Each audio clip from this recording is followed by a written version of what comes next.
We are celebrating the release of the Dynastic Imagination, Family and Modernity in 19th Century Germany, written by Adrian Daub, the Barbara D. Finberg Director of the Clayman Institute for Gender Research. My name is Allison Crossley, and I'm the Executive Director of the Clayman Institute, and we thank you all for joining us today. The Clayman Institute since 1974 has conducted research around topics related to intersectionality, feminism, gender, race, and sexuality. We've brought together communities of interdisciplinary gender scholars and have translated gender research to broad audiences. Please see our website for more information about what we do and for a listing of our future events, including on February 8th, an artist salon with interdisciplinary artist and Clayman Institute faculty fellow Terry Berlier, and on February 16th, a talk with London School of Economics faculty member and former Clayman Institute postdoctoral fellow Alia Rao on her new book, Crunch Time: How Married Couples Confront Unemployment.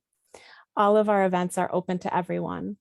And for Stanford audience members, our graduate dissertation fellow and faculty research fellow programs have upcoming deadlines. Please see our website for more information on those fellowships. Thank you so much to our co-sponsors on today's event, the Department of English, Department of History, the Europe Center, and Division of Literatures, Cultures, and Languages. Before I introduce our wonderful speakers today, if you have any questions throughout the talk, you can use the chat function to type your questions, or during the Q&A part, you can raise your hand and Adrian will call on you and you can ask your question yourself. This event is being recorded and live captioned. I'm so pleased to introduce our speakers today. As I mentioned, Adrian Daub is Barbara D. Finberg Director of the Clayman Institute, a position he began in 2019. He is also a professor of comparative literature and German studies at Stanford. Daub serves as director of the Mellon Program for Postdoctoral Studies in the Humanities, and previously he has served as director of undergraduate studies for the DLCL, director of German studies, and director of the program in feminist gender and sexuality studies. He writes about politics, literature, culture, and universities for German newspapers and for Anglo-American outlets. And he has published many other books on the intersection of literature, music, and philosophy, particularly in the 19th century. Together with Laura Good, he hosts the Clayman Institute's podcast, The Feminist Present, which features weekly interviews with important feminist voices from across the world. You can find information about that on our website. Today, Adrian and guests will be speaking about his most recent book, The Dynastic Imagination. And a note that while Adrian was a faculty fellow at the Clayman Institute prior to becoming our director, he workshopped a chapter from this book. So this is a nice full circle moment. And we are also delighted to have today with us Lauren Suzuku Stone, who is assistant professor of German and director of the graduate certificate program in critical theory at CU Boulder. Her teaching and research on German language prose depictions of marginal figures in quotidian culture is animated by an interest in how literature renders a range of philosophical problems through poetic language. She is a co-editor and contributor to the volume Flirtations, Rhetoric and Aesthetics, This Side of Seduction. Currently, she is finishing her first book manuscript entitled The Small Worlds of Childhood: Philosophy, Poetics, and Prose of Early Life.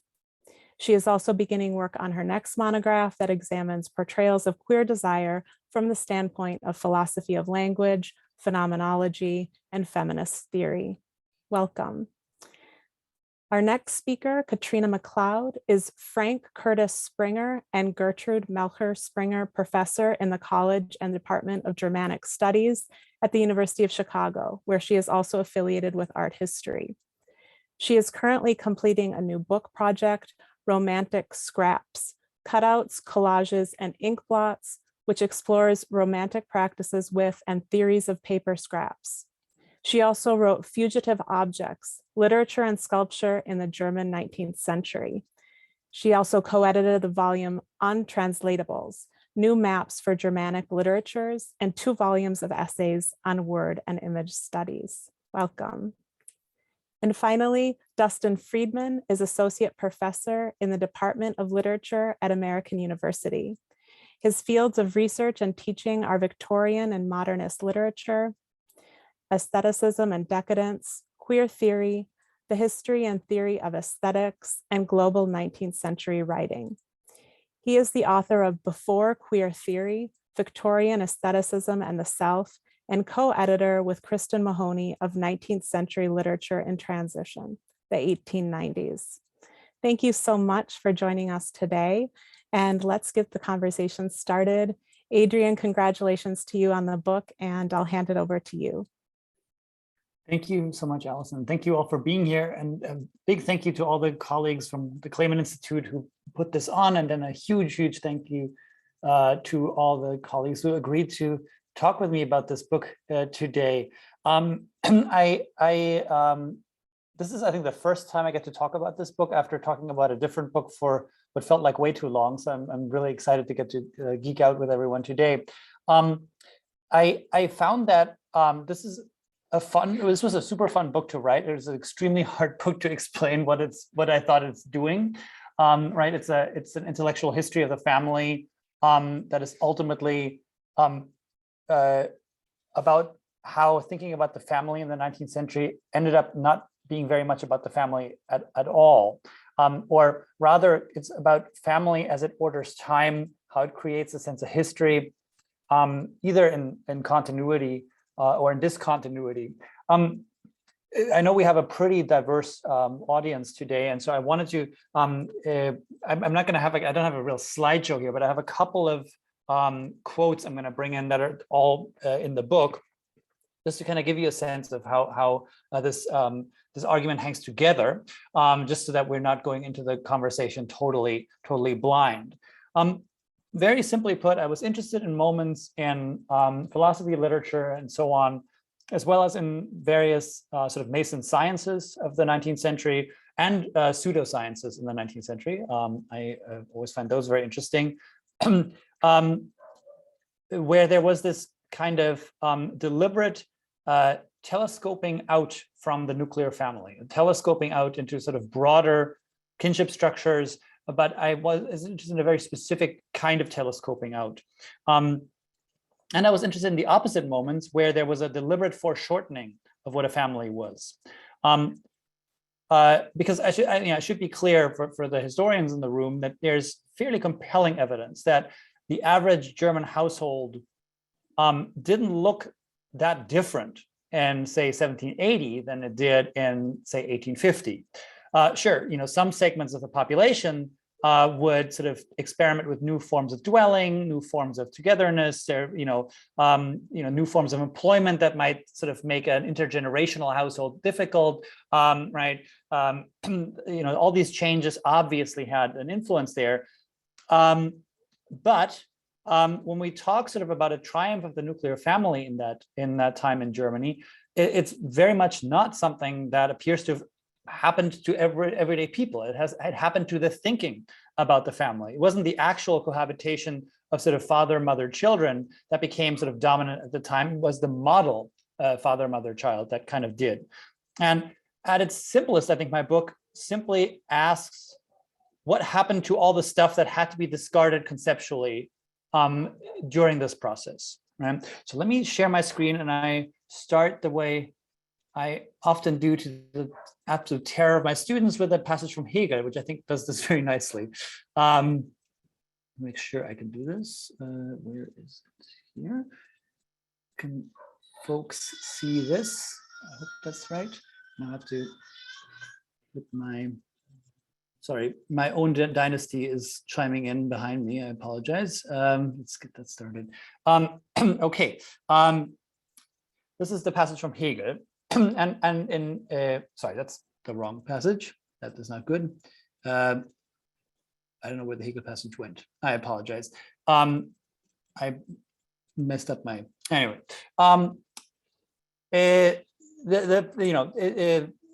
In this passage from the Philosophy of Right, which is fairly difficult, and I don't think many people would have gotten a lot out of it if I had it up here.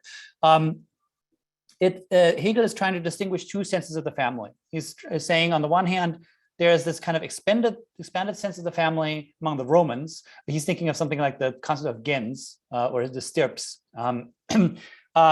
which he claims totally misapprehended what family really was. And this is in his discussion of marriage, and he's trying to say, well, marriage is not the continuation of a family line, right? The way the Romans tended to think of it, or the way a dynasty might think of it. Rather, it undoes a previous family, right? The children leave the house, the family dissolves, and a new family starts.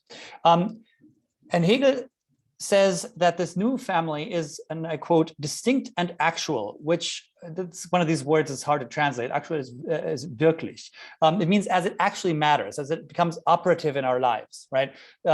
So the juxtaposition here is between a kind of family that he, as he puts it, is abstract, right? That is more remote, that sort of becomes more remote with each passing generation, that is based on abstract loyalties rather than on feeling, right? So what I'm really interested in here is that, Hegel sort of says that, what makes marriage, what makes family ethical, what makes it have kind of an effectivity in everyday life is whatever makes it not dynastic, is whatever makes it, takes it away from this expanded Roman conception. Or, I mean, he doesn't mention the word dynasty in that passage, but it's if you think about people circa 1821, when this book was written, who would have this conception of the family, it would likely be aristocratic families. At the same time, I'm interested in the particular power of the vestiges of this old model that they seem to retain in Hegel's course corrections. Because, right, the reason he says this is a bad sense of family is because he, of course, worries that this bigger sense of the family might yet make itself felt, might impose itself on the individual, might demand loyalty, and might become operational in our lives, right?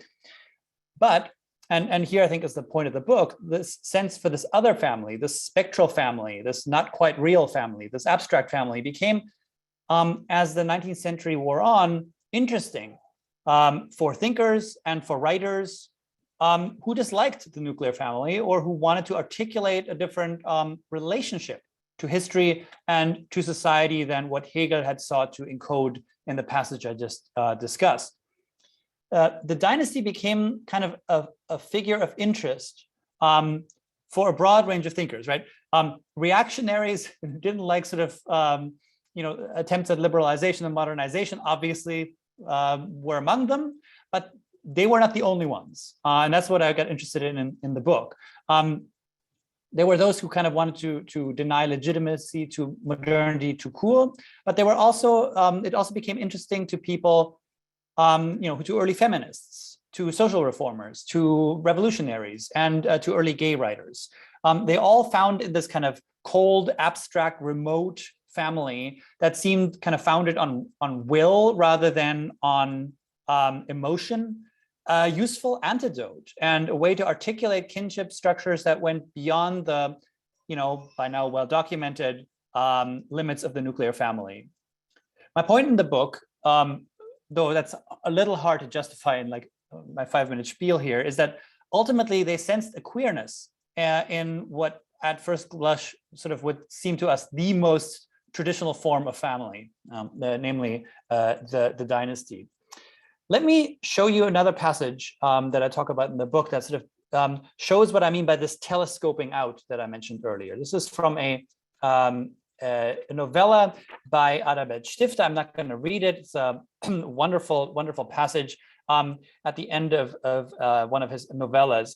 For those in the audience who are not Germanists, so Stifter, who Germanists love, and because he's always so deeply fucked up, was in his own way sort of deeply conservative, and can be sort of relied on to always sort of take the side of tradition and convention.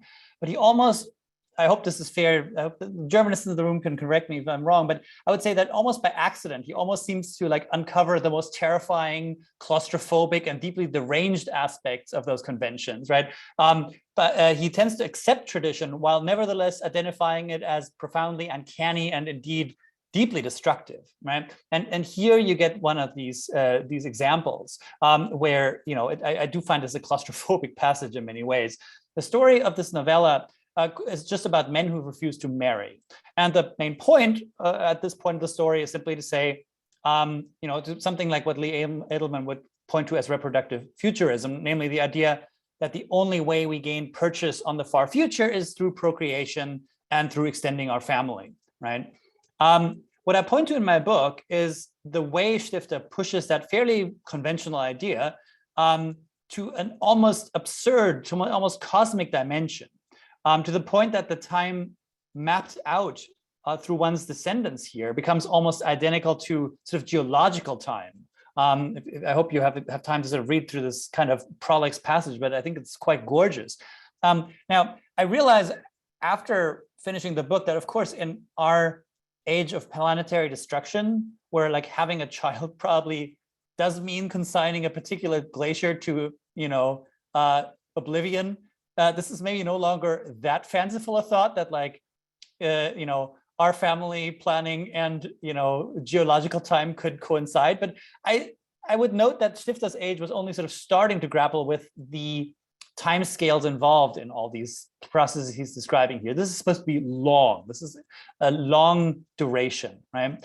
The other thing I want to draw your attention to as you read through the passage is that while there's a clear kind of millenarian temporality here, right, an echo of Christian ideas of teleology, final judgments, et cetera, Stifter's language stays resolutely sort of with nature and with natural processes. There may be an idea of the end of days here, in other words, but at least on the surface, it's a world of plant cycles, of tides, of erosions. And the reason why I thought the space Stifter seems to be describing here was ripe for a project in gender studies rather than, let's say, eco-criticism, is that the 19th century frequently used an imaginative extension of the family, just so stories about ancestors, or in this case, far off descendants, to explore this kind of space, the space of the far, far future, the far the distant past. The reason I decided to call it dynastic was because I found that the way family made this cosmos sort of beyond our immediate lives, our immediate lifespans, our immediate family, navigable and thinkable, was that writers drew, whether implicitly or explicitly, on the models of temporality that they found represented in the dynasties that, at least in Germany, were still kind of around in the 19th century. And I'll say a few things about the ways in which they were around, because this is something that the colleagues who are coming from other linguistic traditions might find a little surprising, that the 19th century would be a place where you talk about this at all. And that's absolutely fair. The aristocratic dynasty by the 19th century was in Germany kind of an uncanny thing. It had no power and it had all the power, right? In fiction, most aristocratic family trees that you get are in tatters, right? You never get an aristocratic family that's just like going great. Aristocrats tended to be, even the texts written by aristocrats, kind of on their way out. But of course, dynastic families managed to kind of still make and remake Germany, or more to the point, keep it from remaking itself, let's put it that way, right? The Congress of Vienna reordered Europe in 1815, but returned the German lands largely to those families that had held on to them for centuries, right? Kind of the divine right of king refigured as just a force of habit. The guy, you take it. You've always had this. Keep it. The popular uprisings in the German-speaking lands during the Napoleonic Wars, the nationalist ferment of the decades after 1815, the Republican ambitions of the revolutionary year of 1848, all sort of combined to usher in the spectacle of a Germany unified by and increasingly around three men, a grandfather, a father, and a son, all conveniently named Wilhelm, right? So the way in which dynasty sort of is always in the process of going away and yet sticking around seemed to me really apropos here as a way for thinking about the schemata people applied to thinking about time. Here's one example that I really like in the book by the wonderful writer Bettina Brentano von Arnim, which gets exactly at that. In that it's very much, you know, it's from a wonderful fairy tale called The Life of High Countess Greta von Ratzenarhaus, Rattense Haus bei uns, which is all about dynasticity, and never can help itself but make fun of it, and yet the entire text is sort of organized around it. You can read this here. You know, we have a Peter the Null, which I really like, the zeroth of his line. So the dynasty was and wasn't operative, was and was not powerful, was and was not real. Right? Bourgeois writers could routinely present aristocratic families as sort of being undone by kind of a surfeit of ancestors, and the tone in which they did so was very frequently kind of a tone of you know, this is a description of a previous era. But at the same time, bourgeois families were of course encouraged to look at their families as though they were aristocrats, as though they were dynasties, right? From the 19th century obsession with genealogy to the worries about degeneration via social Darwinism, the idea of Völkerpsychologie, a psychology of entire ethnic groups, research into inherited disease, to the kind of incipient discourses of eugenics, right? There was a pronounced focus on this longue durée of the family, even as the sentimental discourse of the time more and more focused energy onto the nuclear family. I have a picture here. We can talk about this maybe, later. I always like this. This is from people who have seen this if they've ever been to Dresden, which raises exactly this question. This thing goes on. It can't fit on a slide. This goes on like 5 times longer, and it's all the kings of Saxony, and the idea. And it's temporal from the year 1000, I believe, to basically the 1870s, which is when this was made, right? And which I love this thing because I don't understand how people didn't think about the fact that there is like at the time that this poses a really strange question, namely whether the burghers you see on the right-hand side are successors in time or whether they're followers, right? And a lot is writing on that, right? It would feel if they're just followers, that's fine for the king. It's a little weird if you're saying, well, that's your replacement now, right? It's the kind of celebration that you wouldn't want as king. So this question of do we ape them? Do we follow them? Is it a temporal sequence? Is it a form of like, do we take their place? Really kind of becomes important here. We can come back to this, but I just thought of it this morning and wanted to put it in.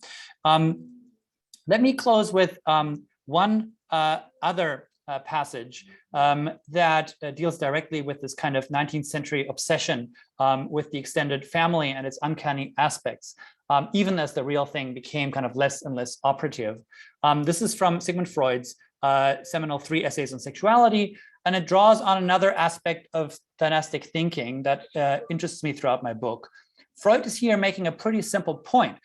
Why were so many of his contemporaries obsessed with rummaging around people's family trees instead of asking the seemingly way more straightforward question, well, what was your childhood like, right? And in the book, I try to sort of work out that it's kind of worth asking why Freud can so confidently claim that looking at someone's childhood is the better move, right? What makes it so much easier to understand?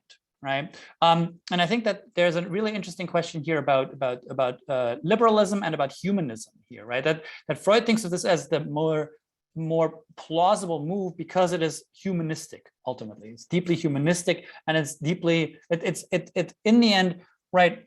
you're as unconscious of what your great-great-grandparents were like as you are of what happened to you when you were 6 months old, but somehow at least you were there. And that seems to be incredibly important to have been there. And there is a kind of residual humanism and a kind of, I think, the residual liberal politics in that. So, and again, I'd invite you to sort of imagine the opposite position, right? The anti-liberal, the anti-humanist position, or the one that is at least leery of liberalism's and humanism's blind spots, right? A position that might like the more Byzantine explanation of how a person came to be the way they are. Maybe in the mode of Algy and Oscar Wilde's The Importance of Being Earnest, who demands of his friend Jack, now produce your explanation, but pray make it improbable. Many of the figures I focus on in my book are kind of prophets of familial improbability. They get interested in brotherhoods or sisterhoods across time, in non-sexual reproduction, in revivals of religious fellowship, or in the case of the Austrian philosopher Helene von Druskowitz, they proposed that the only way to end the dynastic menace was to separate the sexes, to practice only homosexuality until the species was finally finished once and for all. So this unfeeling, this improbable, this abstract, willful, and kind of orthogonal form of family, the dynasties, sort of became a reservoir for thinking that sought to disorder kind of the links between reproductive heterosexuality and a certain concept of history. And that is how I would, that's the simplest explanation I could give for why I wrote this book and why I got excited about this. And for now, I'll leave it at that. And I want to give a big thank you to the three of you for reading it. And I can't wait to talk to you about it.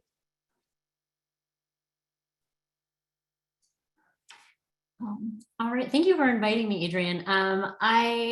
As I mentioned beforehand, I prepared a couple of remarks and I'm just extremely awkward when extemporizing. So this was really just to spare all of you that, because I wasn't sure how much familiarity the audience would have with the book. I talked just very briefly, like kind of overview of the book.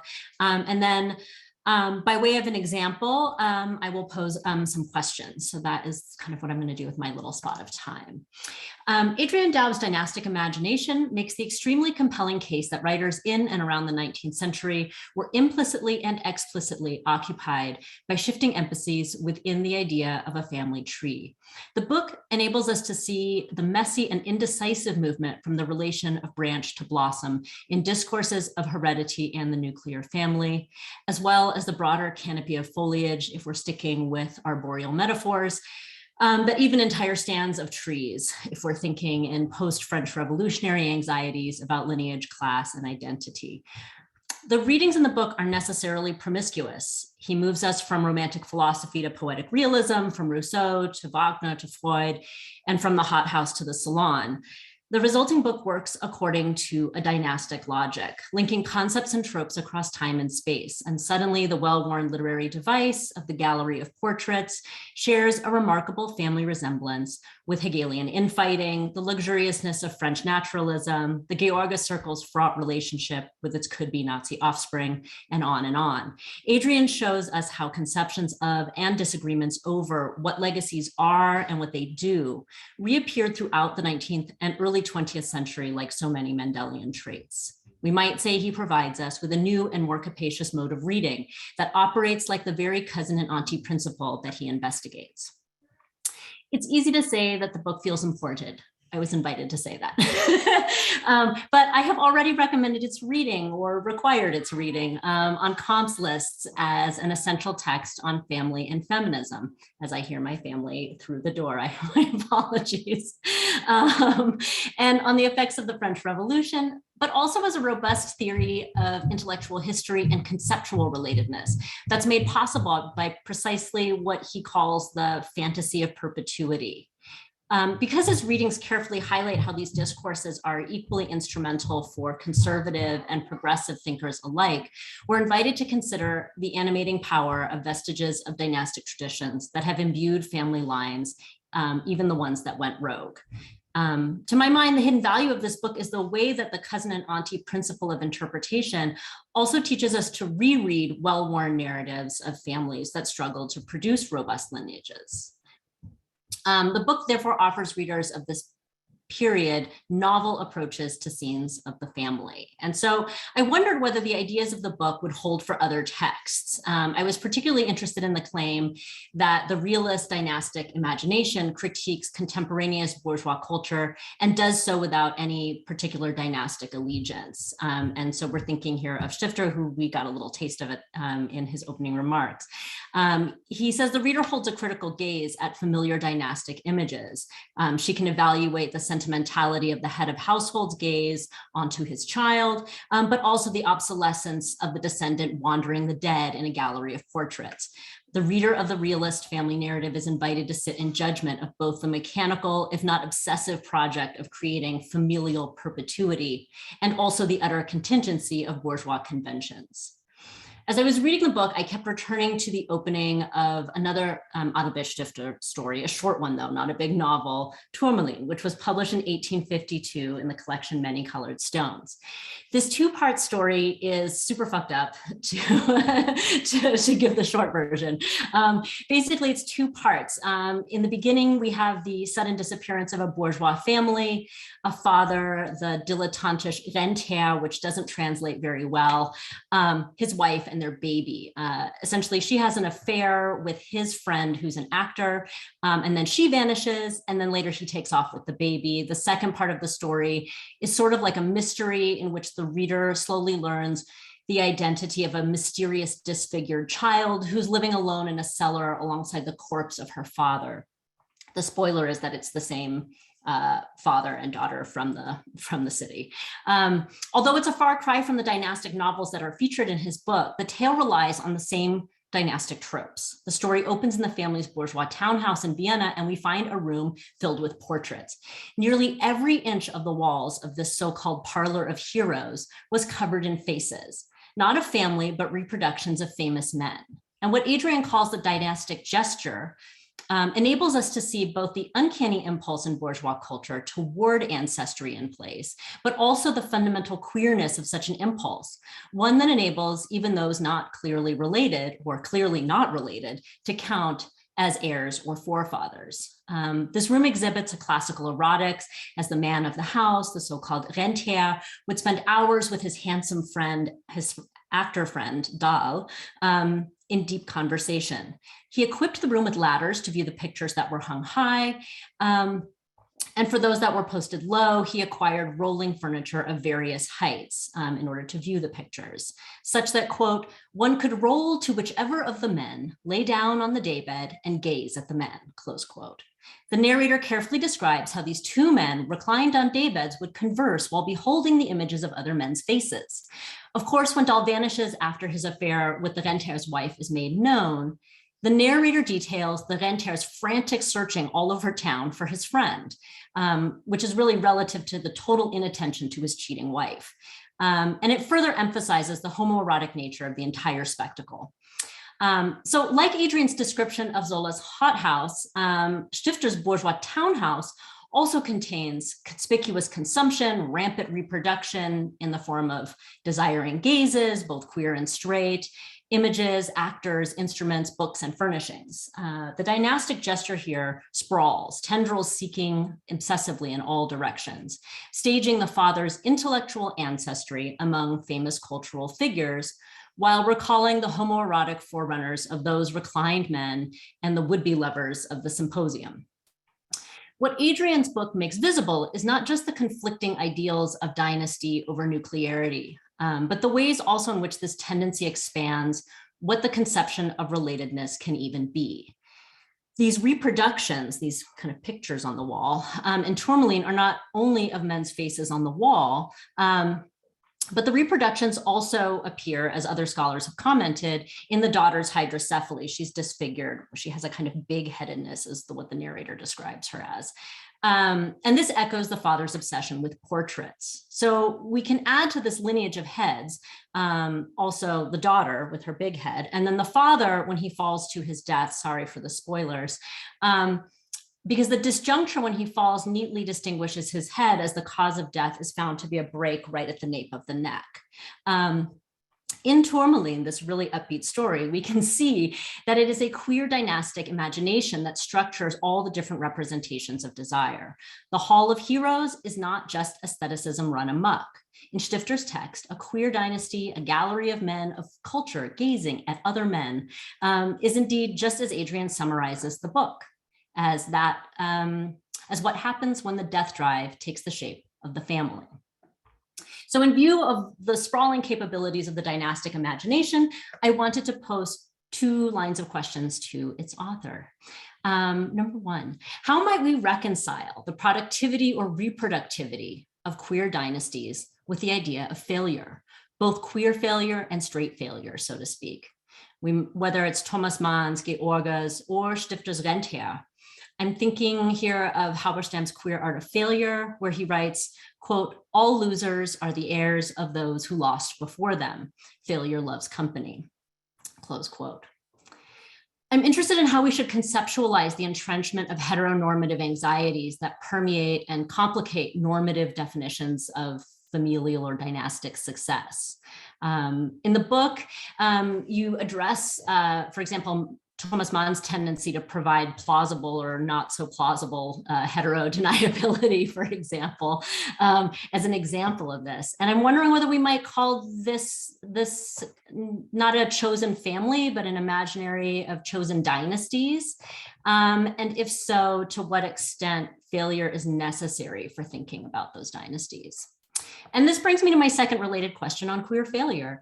How to think about the place of masculinity with respect to this book, whether we're thinking about norms of performance, right? Like heteromasculinity is the tacit respectability in the figure of the father, the paterfamilias, and all of the ghostly forebears, against which 19th century femininity is also drawn, right? And we might stick with Halberstam a little longer here and think about masculinity's fugitivity or its own tendency toward failure, and its failed relationship with fascism. So my question is whether we should worry about the ways in which Georges' queer dynasty or the Fürstenzug, as another example, are examples of dynastic masculinism, and the potential for a kind of proto-fascist phenomenon. So in short, could you speak more to the relationship between queer dynasties and these twin specters of masculinity and failure? Thank you.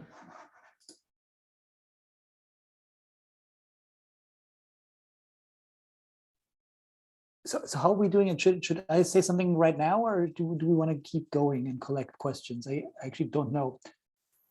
I'm happy to say a few words about it. I think it's a it's a really fascinating question. The idea of that there's a kind of performance here of masculinity that well, and that's the question. There are definitely some dynasts in the book that fail in exactly Jack Halberstam's sense. There are others where it almost seems like they succeed too much, right? I think that Thomas Mann is a really good example of this, even though he's obviously at the margins of this book. I always think of that. I was rereading the diaries recently, and there's a moment when he finds out that his son made it across the border. He's in LA at the time. And his son made it out of Nazi-occupied France. But so did Heinrich and his wife.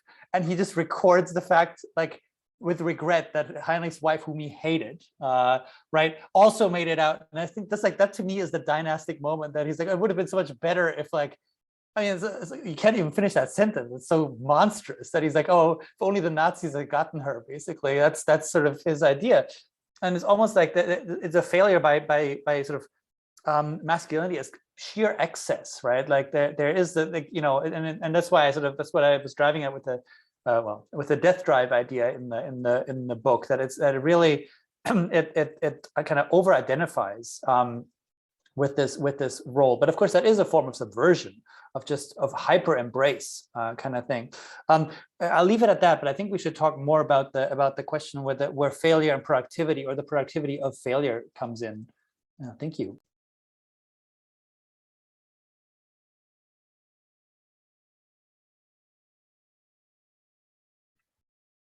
Am I on now? It's on. Yes. The spotlight is on me. Okay. Yes. Thank you, Lauren, for doing such an elegant job summarizing this tremendous book. This means I am off the hook for attempting such a thing, because this is such a capacious book that it makes me even quibble a little bit about the modesty of the title, which is about the dynastic imagination, as I think you've produced several different types of imaginations about dynasties in the 19th century. It's hard to even pin them down into kind of one solid imaginary. You've really expanded, I think, German kinship studies in the 19th century, which, as you have pointed out in the introduction, most often have focused on this cherished nuclear bourgeois family. And you've expanded us into discursive fields ranging from literature to philosophy to biology to law and music. It's a very capacious book. You show us that dynastic thinking is a tool that serves many purposes: critique, humor even, and fantastical projection, and importantly, anxiety as well. And I wanted to ask you more about your beautiful book cover. I care about things like this. I really love book design. And I wondered about two elements of the book design. Well, first of all, did you have a hand in choosing this image? I did, in the weirdest way possible. The same person did the cover design for my opera book. Mm-hmm. And I said, I never understood what that cover meant, but I loved it so much. And I said, please do one where I once again don't know what it means, but like I want this person to do it. And so in some way, I shaped it in the sense that I was like, I want to not know what it means. Yeah. All right. Well, I have an interpretation of this. I think it's marvelous. I love the fact that you have the ligature on the dynastic. That's nifty. But of course, I wanted to look up what this enigmatic frame is on the cover. And it turns out it's a mirror that is held at the Metropolitan Museum of Art by a Flemish artist, Johannes Hannat. This is probably not news to you, Adrian, but this frame was originally intended to hold a wedding portrait, which is not contained in the frame, and it was then converted into a mirror. So I think it's just a brilliant summation of the contents of the book. Since we have the possibility of two things: first of all, dynastic continuation, but also the thwarting of that dynastic continuation and sort of the projection of the self into this empty mirror. So who are we seeing now? Not the dynasty, but ourselves. So if you didn't come up with this, it's absolutely a stroke of genius anyway, I think, this image. Maybe you want to talk more about it at some point. Yeah, that sounds amazing. I knew that it was at the Met because I think we had to get clearance, but I didn't know about the mirror being, replacing a portrait. There's something. I love what you're saying about the thwarted dynastic continuation as becoming a place of not self-portraiture, but finding yourself in a self-insertion, self-reflection. It's and of course. One of the things I struggled with, I know that your work is so heavily invested in questions of how the self, how intimacy, how family can be pictured. Part of why I gave Chicago kind of free rein with this book is that I was like, I can't think of a picture that would really encapsulate the dynastic, and that to me, that struck me as interesting too. That I thought this is kind of unpicturable, isn't it? Right? Like you can't imagine, the Fürstenzug was sort of the closest thing, and they took one look at it and they say, we can only do such a small sliver of it. It's gonna deprive the thing of its meaning. And the unpicturability of it, that's what I took away from it, that like where the picture would be is kind of this empty space. And that's why I fell in love with it. But it sounds like we're kind of, we're which is actually a mirror, which is totally brilliant. Yeah. So in me, you find a Stifter fan, as you know. In fact, I'm currently teaching a graduate seminar on Stifter's modernity. And we just finished reading 3 of the 12 feuilleton essays from Wien und die Wiener, Vienna and the Viennese. And that's what got me started thinking about your cover here.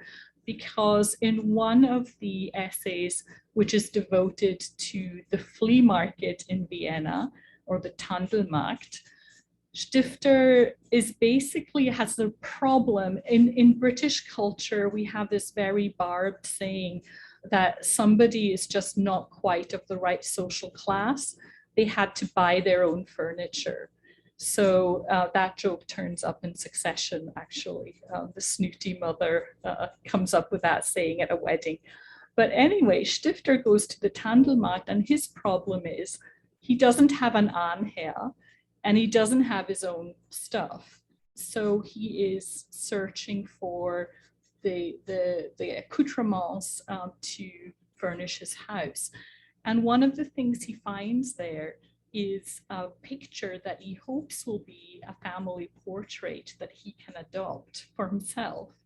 And he's wiping away the soot and the grime and the accreted dirt of the ages.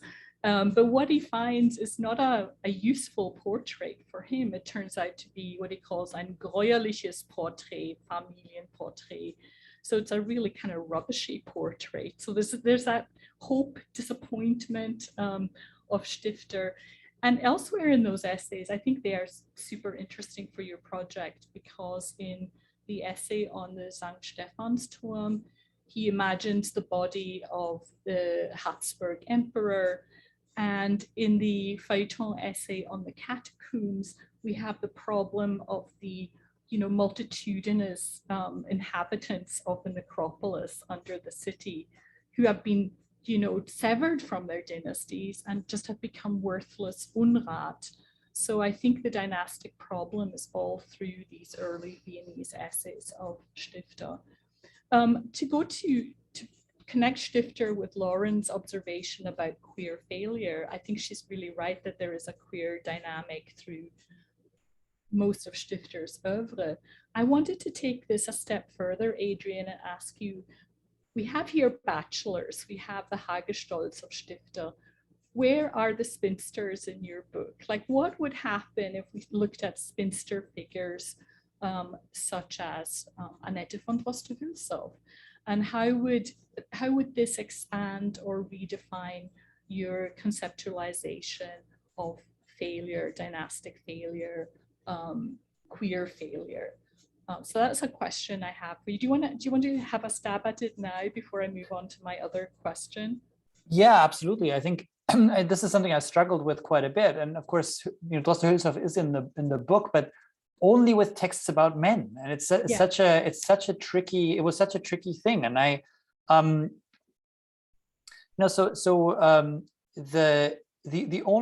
closest I came were not literary texts, but were philosophical texts, really, where women philosophers sort of to do philosophy as a woman in the 1840s, when it became really important to sort of to insert yourself into the political discussion, meant inserting yourself into a dynasty. Say, I am not speaking now. There's always a tendency to say, well, this is feuilletonistic. It's just it's sentimental or whatever, and to say, no, I am speaking here as a Hegelian, as a Spinozist, et cetera, right? So that became a moment of insertion into a dynasty. But of course, it was a male dynasty. I've observed something similar. I'm finishing up a book now where I'm talking about women composers in a little bit later in the 19th century, and they do the same thing. Now, of course, when dealing with a mostly masculinized tradition, of course, you may not have other options. But I did find that I did notice that I had a couple of texts that I wanted to bring in where I thought that there was this kind of matrilinear ideal. In the end, I found that most of them function quite differently. I think this is to some extent a story of masculinity, and the only way kind of matrilinearity could be imagined was in disruption, right? The famous example being Johann Jakob Bachofen's The Mother Right, das Mutterrecht, right, which says, oh, there totally was a matrilinearity, but then the Greeks wiped it out and wiped any memory of it from the historical record. So there is a kind of only as something that is safely in the past could Bachofen sort of entertain this thing. I don't know if that answers the question, but I did grapple with this, and I was noticing that while my authors, I felt, had a lot of women authors, a lot of their protagonists, a lot of the things they were writing about tended to be men. And even in the moment, there's a wonderful essay by Louise Alston that I cite in the book, where she sort of talks about Charlotte Corday in the moment that she stabs Marat as being the descendant of all these wronged peasants. If you look at the list, they're all male peasants. It would be such a moment for her to be like, I strike a blow for sisterhood, but it's not. It's like, she's arrogating kind of a masculinity or a masculine revenge on the revolution, on the House of Valois, on the old order, et cetera, right? So that's what made me steer clear of it a little bit. I thought, gee, there is something going on here where there it may just be a function of masculinity. Well, it just also goes to show that, to be continued, we have a lot of work to do on sentimental friendships, women, novels by women. I think the Gothic novel might be an interesting place right. as well. But I don't want to take Dustin's time away. I have one other sort of bigger question to ask you, Adrian, that has to do with historical novels, which for obvious reasons this is the genre that occupies a fair bit of space in your book, and that makes complete sense. Middle-class conservative authors often use dynasties and create dynasties in their works. And my question has to do with, do the dynasties themselves also need these authors? In other words, is there a mutual kind of interdependence of these two things? In the Fürstenzug, you showed us the followers. Are they following, or what is going on there? I'd be interested in knowing about the caption as well. But the author I wanted to spotlight, and not only because I happen to be Scottish, is Walter Scott, who dies the same year as Goethe, actually, 1832. And I think Scott must be one of the most interesting of historical novelists, because he actually fully created a pageant for George IV to visit Edinburgh. He was the first British monarch to visit Scotland in 200 years. So Walter Scott orchestrates an enormous pageant around George IV to shore up George IV's dynasty by basically convincing George IV of his own Jacobin dynastic links, which Scott did via his novels. So, it's like this crazy relationship between a dynastic head and a novelist. Among other things, Scott also kind of faked the discovery of Scottish crown jewels, which actually was, bogus. And then he was rewarded with a baronetcy, so he became Sir Walter Scott. Actually, I think he was ennobled before the George IV pageant, and he creates this Scottish baronial pile, which almost bankrupts him, creating his own dynastic seat. And when I looked up Abbotsford today, because I thought, well, whose hands is Abbotsford in today? At some point, I had heard that the descendants of Walter Scott were in fact in situ there, two old ladies who were like the tail end of Walter Scott's dynasty. But it turns out it was handed over to the National Trust.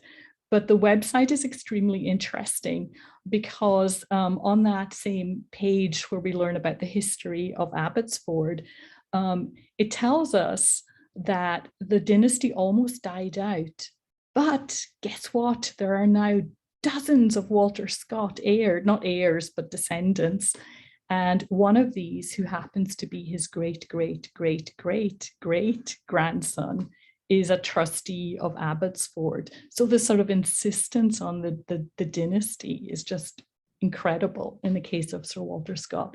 But anyway, the main thing I want to ask about was how writers also shore up dynasties and through their fictional recreations, imaginary fantasies of dynasties, and how that could translate into the German context. I mean, the Abbotsford of Germany, of course, would be Bayreuth, which I talk a little bit, which is still, half the board of trustees there still has Wagner's nose, which is creepy in all kinds of ways. But no, it's true that I've only been to Abbotsford once, and it does feel like he built himself kind of. It was meant to sort of house the Scots for a long time. I guess what I had thought in terms of just to talk briefly about the historical novel, I often thought of it in terms of it's easier to write about a dynasty that is no longer actually in power. So that's where the interest in Jacobitism, for instance, right, comes in. That in some way, the sort of, because that's already a fiction, right? There's a new Bonnie Prince, Charlie sort of emerging every, the Stuarts just kind of keep going and keep numbering, which I always love about the post dynasties. I just kind of, apparently the Habsburgs still do this too. I think they just kind of keep going and like adding numbers as though anyone gave a crap, right? But I do think that there is a kind of alliance with the spectral aspect of the dynasty there, where there is a kind of and I think that speaks to the relationship of this kind of literature to power, right? You don't, if you write it about an actual sitting dynasty, it's propaganda. You're just writing propaganda. So there's something exciting about the dynasty that could have been, or that got snuffed out, or that reincarnated. Right, exactly. In the case right. of You get a lot of that with Stefan George and with the weird cult around Barbarossa, right? Like, and the whole point of celebrating Barbarossa when did he die? 1200 or something like that, 1150 something. The only reason to celebrate that in 1905 Germany is so you do not have to celebrate the Wilhelms, right? So you don't have to, talk about the Hohenzollern. And I mean, George, who hated them, I think probably deliberately did that. So I do think that there is a kind of alliance. There is a need to kind of prop up the dynasty as a form through this kind of fiction. It's noticeable that at least in kind of the literature we tend to read today, it's often there's an alliance here with dynasties that no longer pose any real threat. To speak with Hegel, they're not actual, right? No, like the Stuarts by the time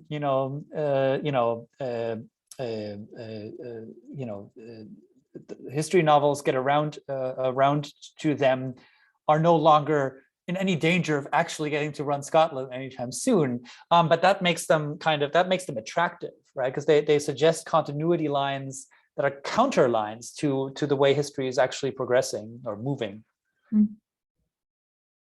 Great.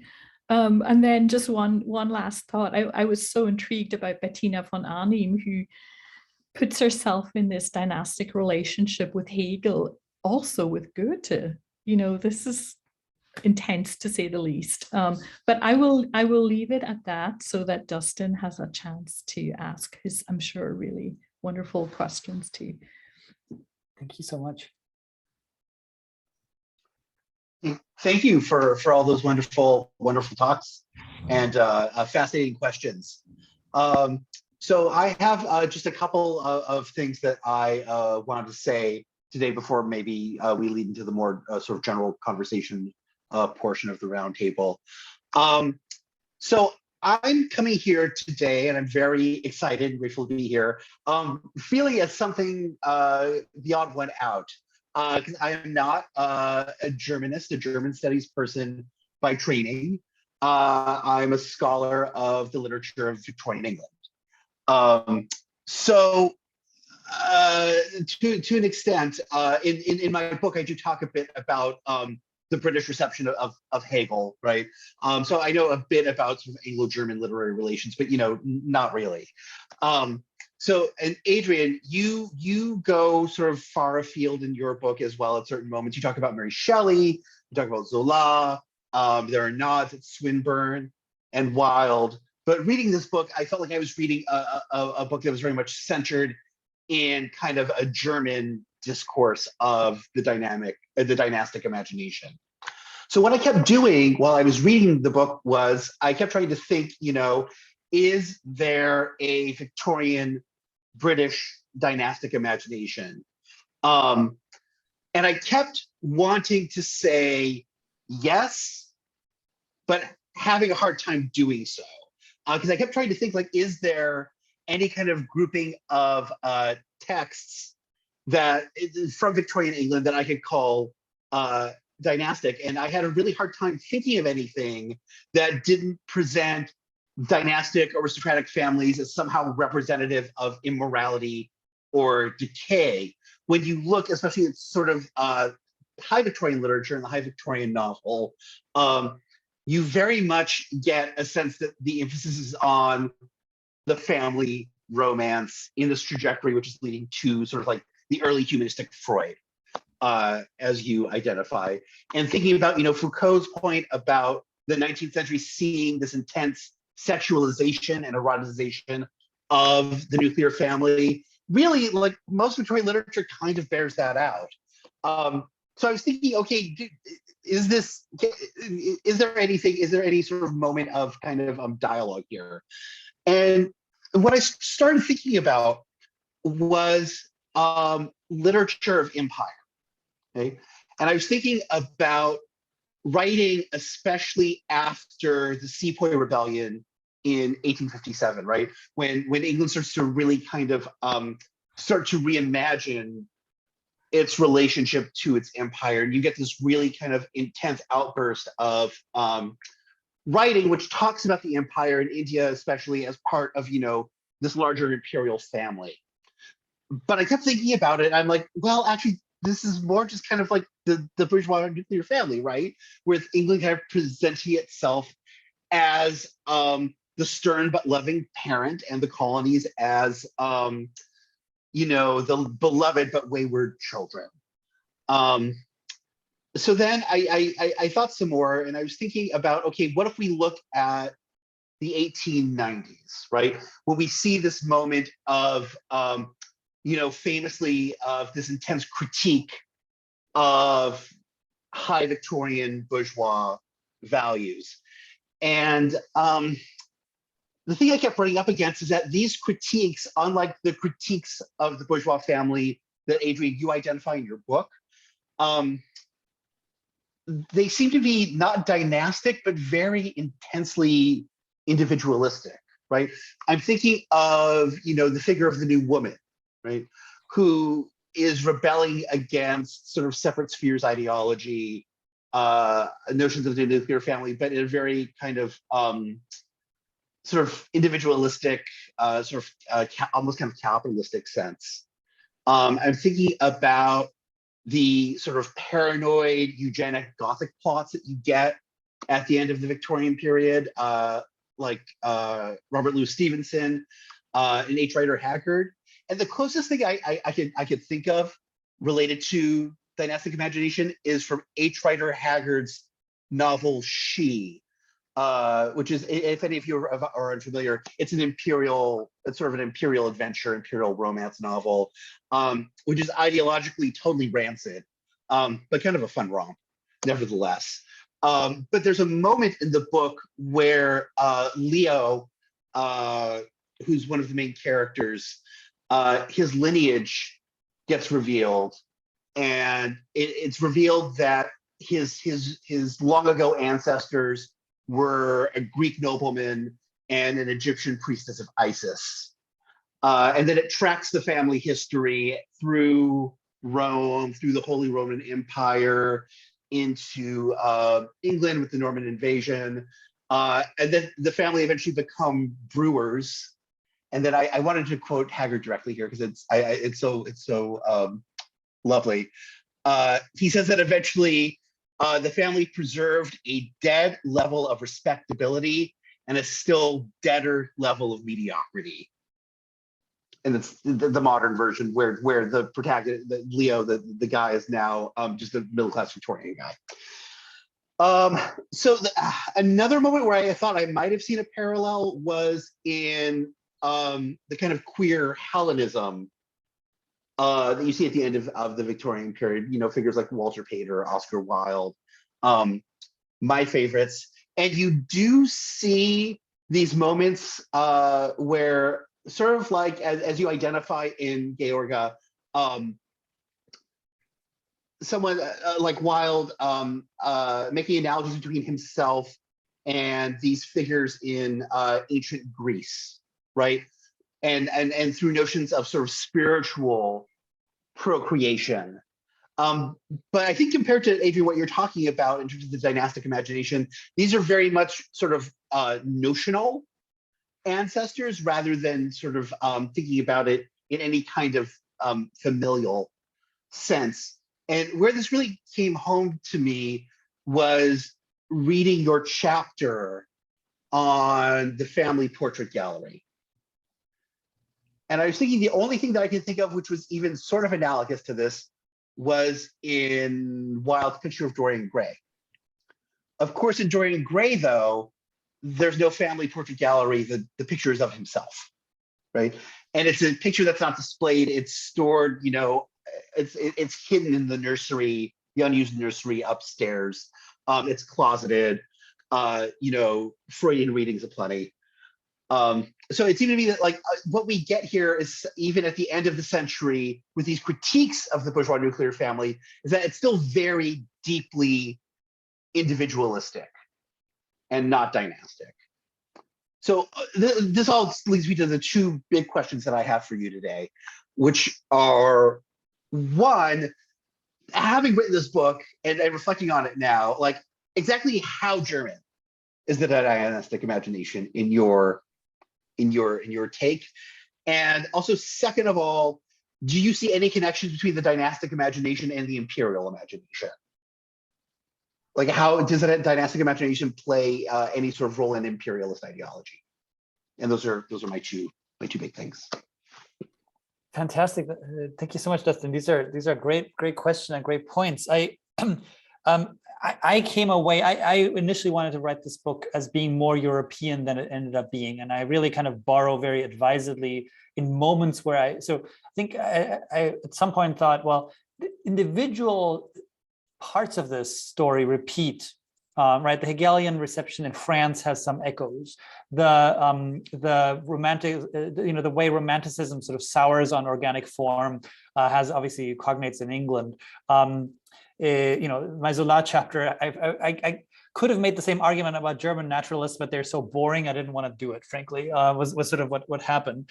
So I ended up thinking that, gee, the thing that really sets Germany apart is the virtuality of it all. The fact that in some way that it's becoming kind of an aesthetic thing you can play with. Whereas if you control a quarter of the globe, it's just a lot harder to, like, you're talking about power, you talk about real power, right? It's not kind of a play. I guess one book I did think about bringing up, just because I as you were talking, I was like, I should have written on this, is of course a Victorian novel where someone has a dynastic project imposed on England, where they want to make England sort of their fiefdom and make Britain's women their concubines, and as a famous let's say count from outside of the British Isles who that qualifies. I said Dracula might be the novel I would have written about if I wanted to do a Victorian chapter of this. That does feel to me, Dracula does have he as a person has a dynastic imagination. But of course, the only thing that allows him to succeed, and I think that goes to your point, is that all the nuclear families in England are so dysfunctional. If Jonathan Harker just stuck it out by his wife, none of this dynastic problem would occur, right? So I think it's absolutely your point that in some way it's even though it's a critique of individualism, it's all about the individual in the end, and the dynastic becomes kind of like this scary boogeyman from Transylvania. Right, and it's entirely pre-modern. Yeah. Right. There's no sense that I mean that's kind of what makes Dracula so horrifying, right? Is that he's so emphatically an embodiment of the European old world. Right. Compared to hyper-modern, bourgeois, individualistic England. Right.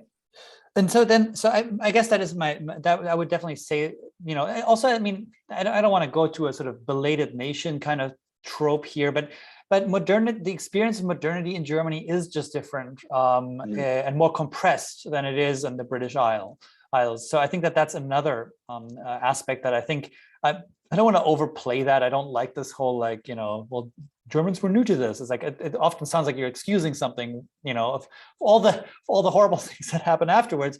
I don't want to do that, but I will say that, you know, someone like Fontane, who I talk quite a bit about in the book, you know, very much understood that the families whose castles he's visiting kind of ruled the roost less than 25 years ago, right? So like it's just a little bit, you know, it's within one lifetime, you know. And he often sort of says things like, you know, I can hike there from the train station now. I remember when this was all, you know, farmland, right? And so this just, you know, Berlin just changes so much, and Brandenburg changes so much that he can, you know, that experience is very different. And then to the second question of the imperial imagination, I hadn't thought of it, and I should really do more thinking about it. But I would say, right, as a first impulse is, it's striking to me that the Hohenzollerns never showed up anywhere for me, right? Like the again, like, talk about compression. The imperial project in Germany is very compressed. It's weird that it sort of doesn't seem to show up. Again, like with George, he hated the Hohenzollerns, and there's a real kind of attempt to, like, he comes up with any dynasty that isn't the one that's actually in power. So there's that. But I am now thinking whether there are any kind of, then, you know, any more sort of straightforwardly imperialized dynastic stories I can think of. I'm drawing a blank, but I love that as a question. You know, it did at some point occur to me, I think when I looked at when we did the index, that the Hohenzollerns show up like 3 times. It's like, gee, you know, they were the ruling dynasty of half the time that the book covers. That's in some way telling, right? That it is more of a question of imagination. And in some way, it's kind of gross. You have to, like, people didn't want to talk about the actual guy in charge, you know, and why he was in power. Yeah, I think that's I think that's a great question, but unfortunately one that I don't have a really good answer to yet. Well, I think it's also related to what you were saying earlier about how, if you're thinking about, if the dynasty is a way of thinking sort of abstractly or conceptually about these relations that aren't quite relations, or these very distant relations, as you were saying, when you have a gigantic empire as England did, that's a material reality, not an aesthetic fantasy. Right. Yeah. I think the question of aestheticism is just so important here, that there is a kind of a dislike from the very beginning, right? I mean, even among the right wingers, that I sort of, for those who haven't read the book, I sort of do make the point that it really starts as a restorational trope, and then kind of gets more dispersed. But even they prefer, right, Queen Louise, who everybody loves because she's dead. You know, it's like, she's the perfect queen, and that she's not around, and she can't write you a parking ticket or evict you from your land or whatever. She was perfect, and thankfully not in existence, right? So I do think that that this kind of aestheticized, you know, version just does a lot more poorly with an actual monarch, an actual dynasty in power. But thank you for those. Those are fantastic, and thank you for making the connection to Pater and to and compatriots. I thought about them quite a lot when writing that chapter. Well, maybe we should open it up to the audience now. I'm thinking we were at 5:14 here, and in case folks would like to, and I think we should all sort of jump in if there are interesting questions and play with and play with whatever folks want to volley up our way. And yes, Dustin, you are apparently now in the German Studies Club. If you would be so kind to join us. Lifelong dream realized. Fantastic. Lifelong dream realized. We'll have t-shirts made. We'll have t-shirts made. Yeah, so people can put the questions in the chat, I believe, or they can put them. They can just raise their hands, I think, or unmute themselves, I believe. Can they unmute themselves? I do not know.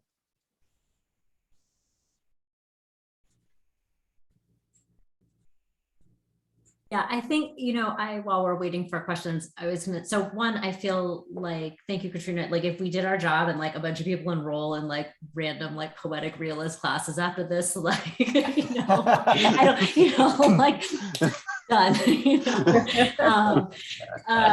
but I also was thinking about how peculiar this is to the German-speaking context, and also it's not just an aestheticism. It is a desire. It is a kind of like a Sehnsucht. It's a longing for this thing that they don't want, right? Yeah. Like it's this very kind of conflicted longing, and that was to me what was so fruitful to me about the argument in the book as a whole, as a way of thinking about relatedness as a kind of desiring, right? And that's why, to me, it shows up even in places that are not obvious dynasties, right? Where it isn't just, the Budden books or, something like this, but where it's really, even in the bourgeois space, even in the nuclear family, you have this kind of desire for this thing you hate. And, and that is like somehow very uniquely German and Austrian. I like the fact that, so are we saying that Dynasty is the ultimate daddy? Basically, it's a daddy fantasy? Well, I mean, if we're going with this, like, masculinist problem, Maybe, it's a little toxic, but yeah.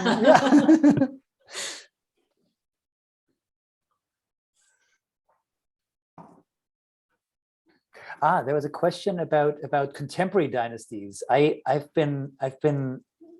thought about this so long. I mean, I finished this book and I was like, I will not utter the T word in this book. It was very hard. Well, Lauren's right that I'm so glad Succession sort of came out after I mostly finished this, because, well, it's one point about that show that I find very elegant, right?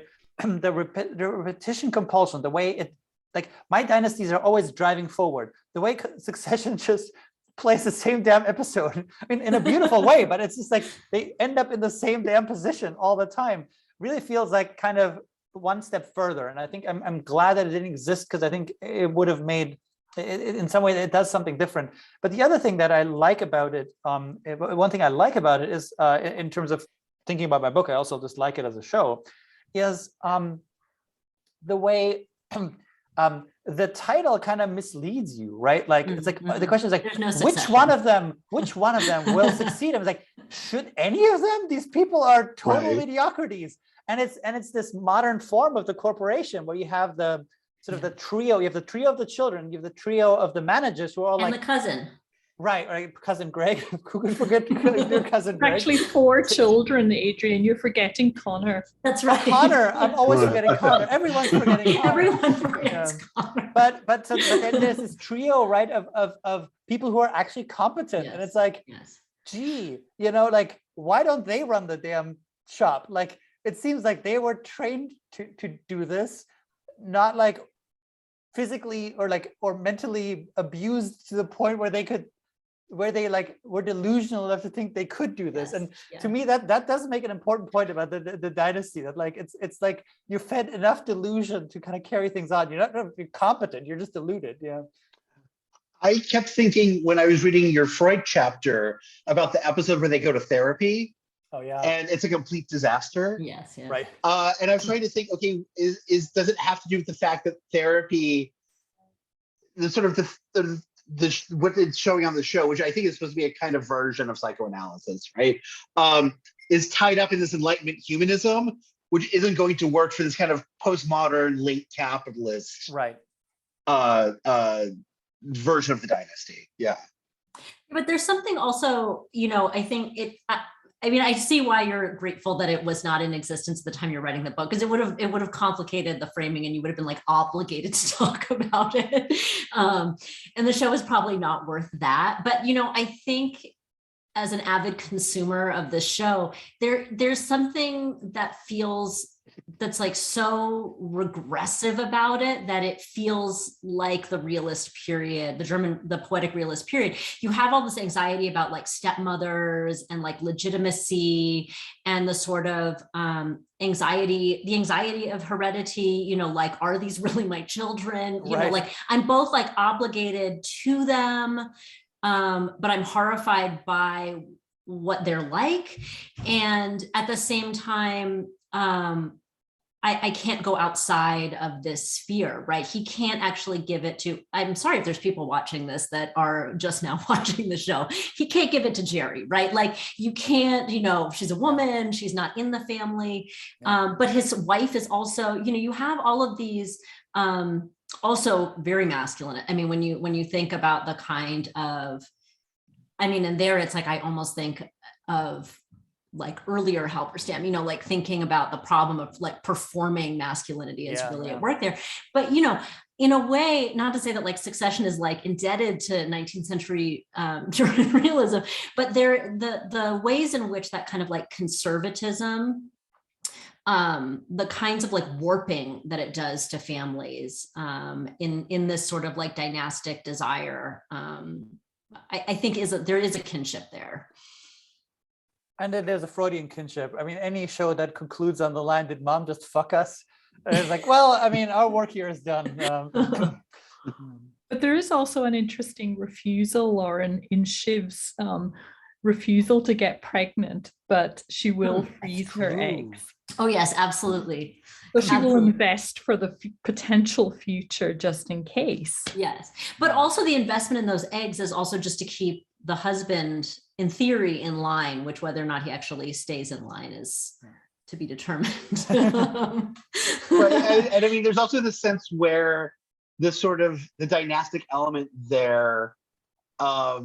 It's gumming up the works of finance capitalism, right? Mm-hmm. Because theoretically, the leadership of the country should be able to go anywhere, right? The market should just kind of follow its own logic, right? But the logic of the family and his ego, right? Because I think it's spoken that if he doesn't give it to one of his children, then it's a damage to his ego, right? So it's like the family structure there is preventing capitalism from working as efficiently as it's supposed to. That actually gets me. There was a question by Cynthia about corporations, and there was another point about it. I've been very fascinated by that too. I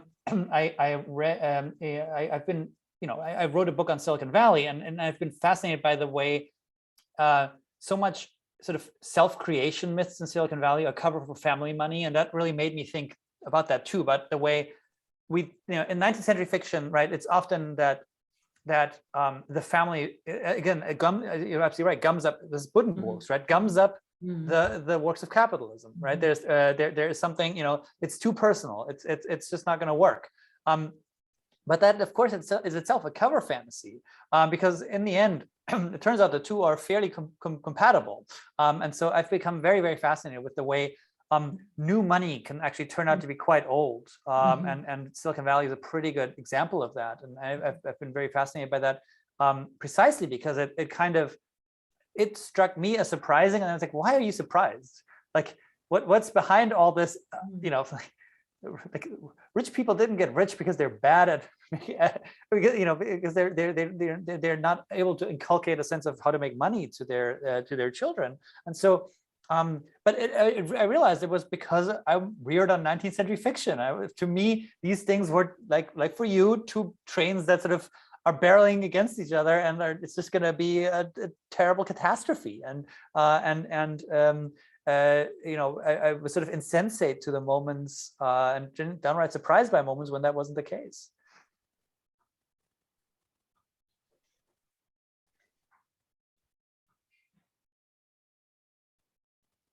There's an interesting question in the Yeah. chat, Adrian, about Fontana. Yeah, that's a great question about right, the Effie and her mom. Yeah. That's an interesting question. I mean, I guess for me, those always fell sort of very much within the ambit of the nuclear family, but maybe that's not fair. Right, the idea that, right, I guess adultery is the way in which autonomy shows up in the dynastic imagination. It is the moment where, right, if your family is important enough, right, that sort of institutes a new branch, right? Lauren walked us through all the different metaphors there, right? Like it does sort of, it starts branching. If people all behave themselves, it'd be kind of a pole eventually. I wonder whether that is in some way where autonomy, where exactly, especially women's autonomy lies, except I can't think of that many examples in fiction where this actually happens. It becomes, where we actually stick around long enough to find out what happens to the adulteress and the offspring. I mean, you have like almost, you have kind of like extramarital, like, sex outside of marriage, like equus submassus and stuff like that. And of course, that ends, the way that it ends, which is right. The way all realism ends. Right. Come and take our classes on 19th century realism. Yeah, I mean, I think it is a moment of, it's a moment of autonomy, but, I think the case of Effie Briest would be cool to think about in the context of the dynastic imagination, because it's also like, a pivot, right? It's a moment, it's a generational gap, right? She can't marry him. The mother can't marry him because of station, right? Like her dynastic line does not permit her to marry, but now it's more modern. You should marry him, right? But it's actually just the forwarding of like her own, that's a sort of like dynastic desire of its own, right? Where both of these women both disrupted, essentially. I mean, one other figure I thought of would be the child in die Wahlverwandtschaften, who, for the non-Germanists on the call, who's very distinctive in that he resembles the two people the parents were picturing while they were siring the while child, they were desiring each other. Right. It's like, so that's essentially, the child is not born from adultery, but is physically, right, in appearance a part of adultery. But spoiler alert, there's also no dynasty coming there. I'll say that. For people to go to advertise, to check out the book, right? I mean, you make, I think, an important set of observations when you're showing the kind of lineage of thought, with like Feuerbach and, the idea of the love child and, the really super fraught space that nature holds in terms of autonomy or propriety, right? Like the monarchy is natural and that it's like the propriety of how families ought to go, but it's also like not natural at all. And I wonder, if we might think a little bit about that kind of Feuerbachian sort of. Oh, well, that would make Wagner the perfect person there, right? I mean, the idea is, in Die Walküre, the idea is the only way to preserve the dynasty is to break wedlock and the incest taboo, right? Just blaze right through all of it, right? And then it turns out everybody's mad about something, right? Hunding is obviously mad about the adultery part. Others are more upset about your twins part, but so I do think, and then I do think that's a pretty good example of a place where adultery becomes kind of a dynastic principle. And the way Wotan, for the non-Wagnerians in the call, the way Wotan justifies this to himself is exactly in this Feuerbachian way. He says, what happened was this marriage was imposed on what nature truly wanted, which was for these two siblings to do it. So therefore, can we really say there was some kind of law violated here?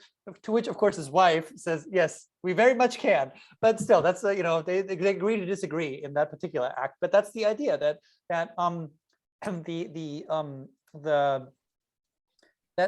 what it's not really adultery because what the race wanted. Right. I mean, there's already some pretty troubling background noise here. He's still thinking about a family, but he'll say very much similar things about why there shouldn't be marriages between Jews and Gentiles not too long after. But like that's the idea that like nature doesn't want it. And therefore it's not really adultery, is it? Yeah. That marriage was invalid, is what Wotan basically says. Invalid, I deemed the marriage that was made without love. Yeah, I think, just to put the last little like pin in that though, I think that's where Wagner also, disturbing, extremely disturbing, and problematic in the reception of it, but that's a huge turn from something like Blonde Eckbert, a few decades earlier, where you have like incest is, the punishment, right, for deviating from your family line, and for adultery, right? It's the kind of like double, it's the exact polar opposite. Sorry, that's like things are becoming more and more deep cuts in the like German, for the non-Germanists. But it does get to this question of what the role of self-knowledge is in all of this, whether to know your dynasty is to know yourself better or less. And I think that's a really kind of interesting, because of course also right, there's the kind of, at the end of the century we'll get the Oedipus complex, where the whole idea of the Oedipus myth, as I understand it, is right that self-knowledge that can't, one of the themes of that story is that self-knowledge can be a pretty terrible thing, and you should be really, really careful about it. But Wagner stages incest as a self-recognition, literal self-recognition. The twins are like, you're just like me, yay, how about we lie down on this bear rug, right? It's a really kind of the question of this goes back to what Katrina brought up, the question of portraiture and impossibility of self-portraiture, of knowledge and the impossibility of self-knowledge. I'll have to think more about this, but I love this kind of as a closing point. We are unfortunately, I think, out of time. I will say, as by way of thanks to our three panelists, very quickly, that I just realized that I was like, I've been thinking about self-portraiture for so long now, and I realized that part of it was that I TA'd for Katrina's class on the self-portrait. It's the Dynastic Imagination. It's the Dynastic Imagination. We are here. I am still working through puzzles you posed in Philadelphia circa 2005. And here I am, still sort of like I'll be going to bed thinking about these some more, and I'll think about them with all of your books and your interventions in mind and in spirit, because Dustin, your book really also influenced so much of how I now think about the book. I encountered after I wrote the book, but it really is sort of like really making me wonder about how one would keep telling the story. And with Lauren, I'm looking to cite a text message maybe where you explain something to me for my new book, where I'm really, I know I have to get it in there somewhere. So either you have to publish it before May, or I'm just going to cite the text message. So so this is also a wonderful way to get my intellectual forebears on a Zoom together. And in my little Ahnengallery here, even if you're younger than me, you're my Ahnen now, and I will take a picture of this gallery and live with it and treasure it. And so a big thank you to all three of you for reading my book and for being here and to talk about it. And it'd be lovelier, of course, to have you in person, but in some way, what more perfect way to discuss this book? For those in the chat, Yeah, galleries are a big obsession of it. They keep coming back. And short of us being in a hot house, it is the perfect, having you all in these tiles is the perfect way to discuss this book. So thank you for being here. And thank you all out there for being in the audience. Thank you. This was totally lovely. I'm so happy I got to participate. Thank you, Adrian. Just such a delight, and will be assigned in my class. I will have descendants. I shall have descendants. Yeah. Thank you all. so much. Yeah, thank you. And yeah, and to our guests, there'll be a follow-up email with links to everyone's work, so you can read up on the panelists' own books and texts, which I can only recommend. And I, yeah, who knows? Maybe there are new intellectual dynasties being forged here in this chat, in this talk right now. So that's a lovely thought. And I'll thank you all, and I think we can close it on that. So bye all. Bye. Bye.